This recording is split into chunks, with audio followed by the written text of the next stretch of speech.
Assalamualaikum warahmatullahi wabarakatuh. Halo semuanya, apa kabar anak-anak? Kembali lagi bersama dengan Ibu di mata pelajaran Ilmu Pengetahuan Alam. Oke, pada hari ini Ibu akan membahas, kita masuk ke dalam bab 3. Bahasannya adalah tentang klasifikasi materi dan perubahannya. Nah, sebelumnya kalian harus siapkan buku catatan ya anak-anak. Kemudian kalian simak video berikut baik-baik dan jangan lupa kalian catat semua yang ibu jelaskan pada video ini.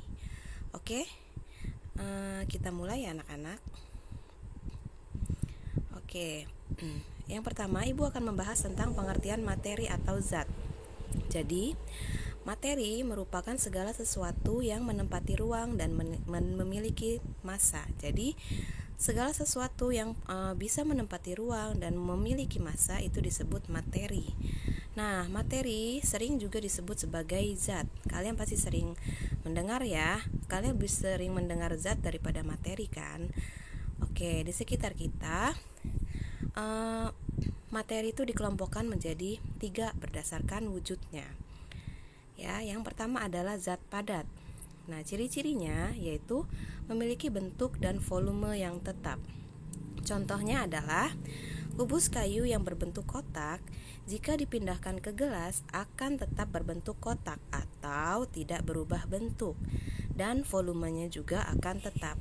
Nah, seperti ini ya gambar kubus. Jadi sebagai contoh saja ini kubus sebagai contoh dari zat padat. Contohnya yang lain adalah bisa batu, besi, plastik, kaca dan sebagainya, itu merupakan zat padat. Selanjutnya wujud zat yang kedua adalah zat cair. Ciri-cirinya yaitu memiliki volume tetap namun bentuknya berubah-ubah sesuai dengan yang ditempatinya. Contohnya adalah air yang dimasukkan ke dalam gelas, maka bentuknya seperti gelas. Apabila dimasukkan ke dalam botol, maka bentuknya seperti botol, tetapi volumenya selalu tetap. Seperti pada gambar ya anak-anak. Wujud zat yang terakhir adalah zat gas. Nah, memiliki ciri-ciri yaitu memiliki bentuk dan volume yang berubah-ubah sesuai dengan tempatnya. Contohnya, gas yang terdapat di dalam balon memiliki bentuk dan volume yang sama dengan balon. Kemudian gas yang terdapat di dalam ban bentuk dan volumenya sama dengan ban, seperti pada gambar yang ibu berikan ya anak-anak. Sampai di sini tentang 3 wujud zat bisa dipahami ya. Kita lanjutkan.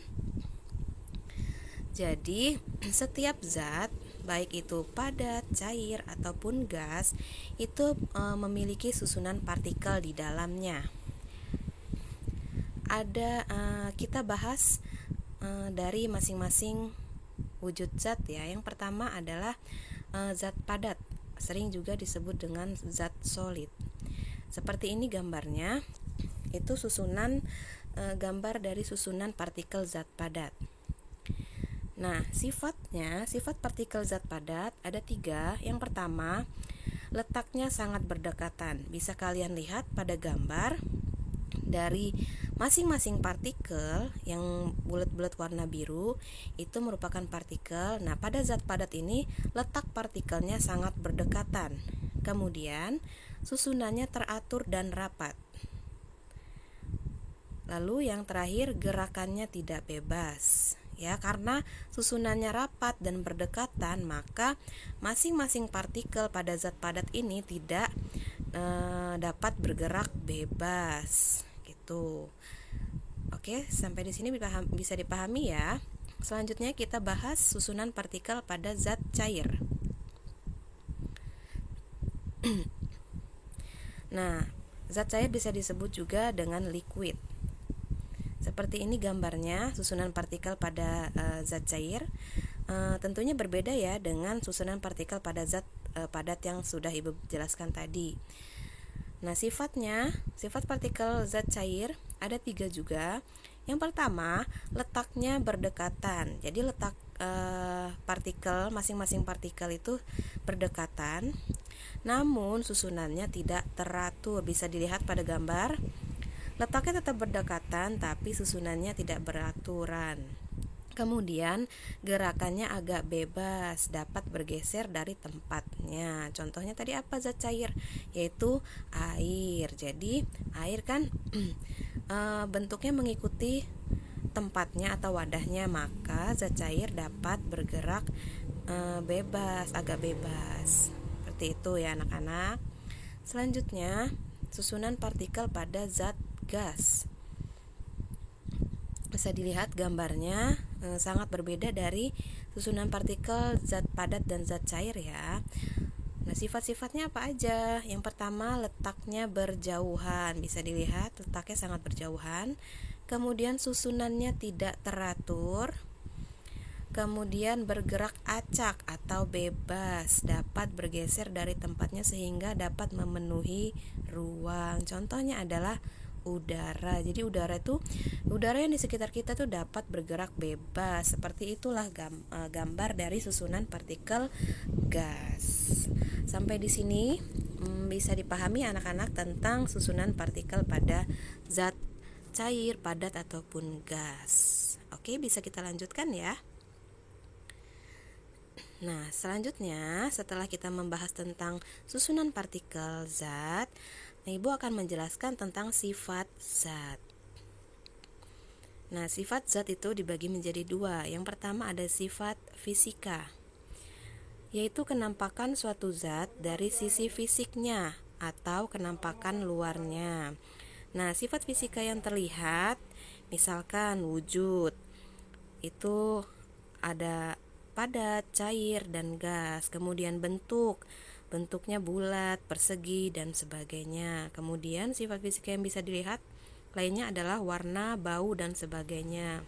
Nah, contohnya misalkan gini, sifat fisika dari batu, wujudnya padat, kemudian bentuknya bulat, kemudian memiliki warna hitam dan tidak berbau. Itu merupakan contoh dari sifat fisika. Kemudian sifat yang kedua adalah sifat kimia, yaitu kemampuan suatu zat untuk mengadakan reaksi kimia atau interaksi antar zat. Jadi di dalam suatu zat itu ada interaksi antar zat. Nah, sifat kimia yang terlihat itu yaitu mudah atau tidaknya untuk terbakar, membusuk, kereaktifan atau dapat bereaksi dengan zat-zat lain, mudah meledak, beracun, dan perkaratan. Selanjutnya, Ibu akan menjelaskan tentang perubahan wujud zat. Jadi, wujud zat itu dapat berubah. Yang pertama ada perubahan fisika dan perubahan kimia. Kita bahas dulu tentang perubahan fisika. Apa itu perubahan fisika? Yaitu perubahan yang dialami suatu zat tanpa membentuk zat baru. Ingat, perubahan fisika itu perubahan yang dialami suatu zat tanpa membentuk zat baru. Nah, ciri-ciri perubahan fisika. Yang pertama berubah wujud, kemudian tidak terbentuk zat baru, dapat kembali ke bentuk semula setelah mengalami perubahan atau reversibel. Contoh perubahan fisika. Yang pertama, perubahan bentuk. Contohnya adalah beras ditumbuk menjadi tepung.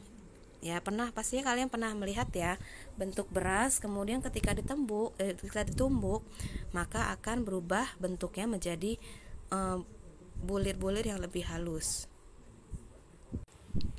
Selanjutnya, batu dipecah menjadi kerikil. Jadi bentuknya yang berubah ya anak-anak. Batu yang ukurannya lebih besar dipecah menjadi kerikil yang ukurannya lebih kecil, maka itu merupakan perubahan bentuk dalam perubahan fisika. Selanjutnya, kayu dipotong dan dirakit menjadi kursi. Nah, itu juga merupakan perubahan fisika. Yang berubah apa? Berubah bentuknya. Selanjutnya, perubahan wujud. ada apa aja? Mencair, perubahan peristiwa mencair itu perubahan dari wujud padat menjadi cair. Contohnya apa? Perubahan dari padat menjadi cair, contohnya adalah ketika kita memakan es krim. Tadinya lama-kelamaan es krim yang padat akan menjadi cair. Kemudian membeku. Contohnya membeku adalah peristiwa cair menjadi padat. Contohnya adalah peristiwa kita akan membuat es batu. Dari air menjadi es batu yang padat. Kemudian peristiwa menguap, yaitu perubahan dari cair menjadi gas. Contohnya ketika kita merebus air. Kemudian mengembun, perubahan dari gas menjadi cair. Contohnya adalah ketika kita pagi hari kita lihat di pepohonan atau daun-daun yang kecil pasti ada peristiwa mengembun.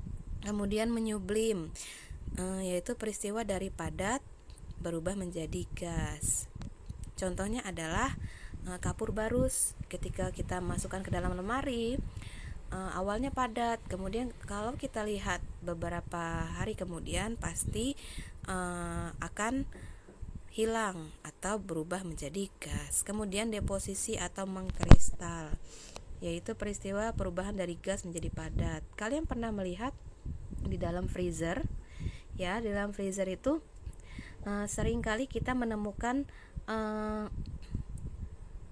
es atau seperti kalau kata ibu namanya salju yang ada di dalam freezer, yang ada di langit-langit freezer. Nah, itu merupakan peristiwa perubahan gas menjadi padat. Gitu ya anak-anak. Nah, setiap perubahan wujud pasti memerlukan dan melepaskan kalor.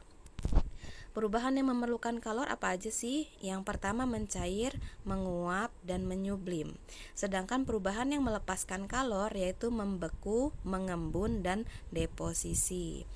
Kalor itu sendiri merupakan panas ya anak-anak. Jadi perubahan yang memerlukan kalor yaitu mencair. Jadi ketika es mencair itu es itu membutuhkan kalor atau membutuhkan panas sehingga dari padat bisa menjadi cair, yaitu peristiwa mencair. Sebaliknya, peristiwa membeku itu melepaskan kalor. Jadi dari posisi air yang memiliki panas, dia akan membeku dan melepaskan kalor sehingga menjadi es batu. Begitu, bisa dipahami anak-anak? Oke, kita lanjutkan ya. Yang kedua, perubahan kimia. Perubahan kimia merupakan perubahan suatu zat yang menghasilkan zat baru. Ingat, berbeda dengan perubahan fisika, perubahan kimia menghasilkan zat baru.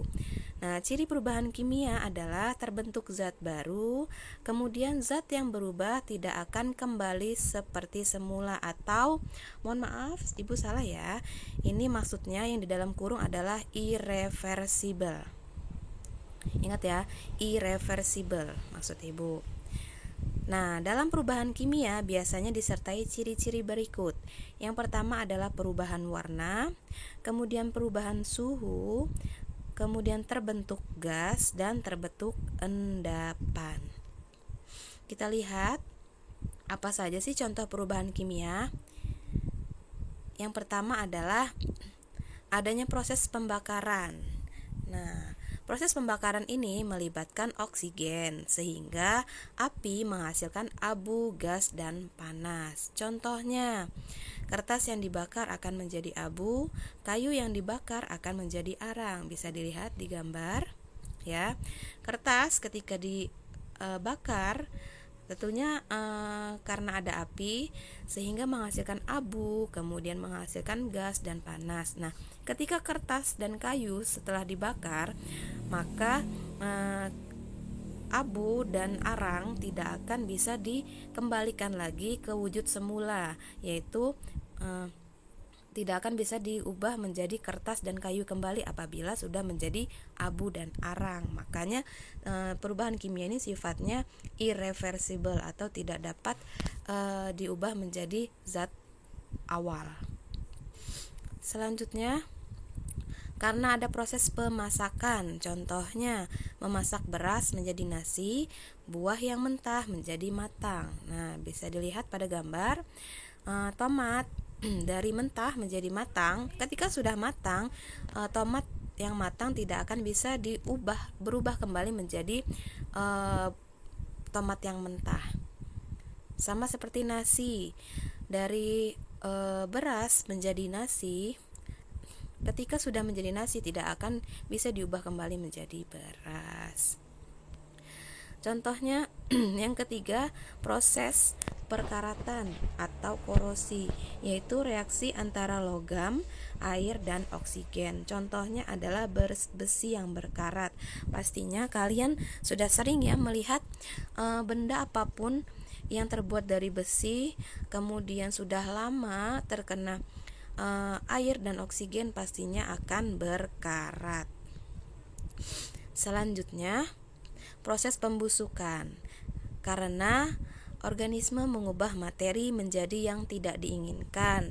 Contohnya adalah buah yang segar menjadi busuk, atau nasi atau makanan yang membasi. Bisa dilihat pada gambar, apel yang segar lama-kelamaan akan membusuk. Kenapa? Karena ada organisme yang mengubah materi menjadi yang tidak diinginkan. Jadi kalau sudah membusuk pastinya tidak akan kita makan lagi, makanya tidak diinginkan lagi. Contohnya lagi ada nasi atau makanan yang sudah membasi, pastinya tidak kita inginkan ya. Selanjutnya, proses fermentasi. Nah, proses fermentasi ini hampir sama dengan proses pembusukan. Namun, kalau proses pembusukan itu hasilnya tidak diinginkan atau tidak disengaja, sedangkan fermentasi itu hasilnya diinginkan atau dibuat dengan sengaja. Contohnya adalah pembuatan tape, keju, yogurt, tempe, dan sebagainya. Bisa dilihat pada gambar ya. Nah, ini contoh-contoh gambar dari proses fermentasi yang hasilnya emang diinginkan atau memang disengaja dibuat. Oke, terima kasih semuanya sudah menyimak materi pada hari ini. Ibu harap kalian dapat memahami semua materi yang telah Ibu jelaskan. Oke, sampai jumpa di pertemuan selanjutnya. Ibu akhiri, Assalamualaikum warahmatullahi wabarakatuh.